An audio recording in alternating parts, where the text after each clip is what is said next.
Nous sommes le 1er janvier 2023 et les 46 soldats ivoiriens sont toujours détenus au Mali. Lors du 62e sommet des chefs d'État et de gouvernement de la CEDEAO, l'organisation avait fixé cette date comme ultimatum pour libérer les soldats. Lors de ses vœux qu'on vient de voir, le président Assimi Goïta n'a pas évoqué leur sort, contrairement à Alassane Ouattara. On parle de cette affaire avec Serge Daniel, notre correspondant dans la région.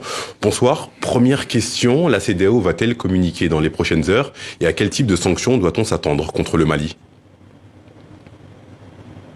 Alors, ce que dit la CEDEAO, c'est qu'il n'y aura pas de communication immédiate sur cette affaire-là. Quel type de sanctions contre le Mali?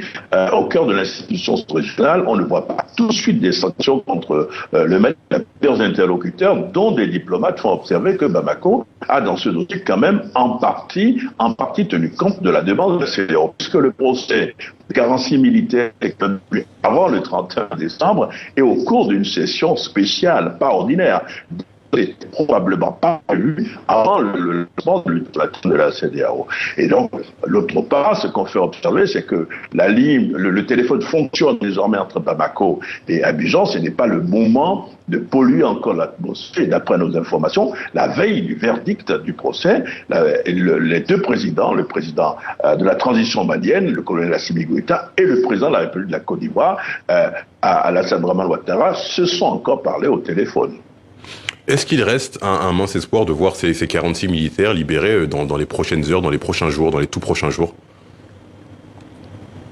Alors, le volet politique a été, vous le savez, par la signature d'un mémorandum entre le gouvernement malien et le gouvernement ivoirien. Et le Mali avait toujours dit que puisque l'affaire avait été judiciarisée, il fallait laisser la justice faire son travail avant que le politique ne prenne le relais. C'est pourquoi plusieurs sources évoquent la possibilité d'une présidentielle dans cette affaire-là.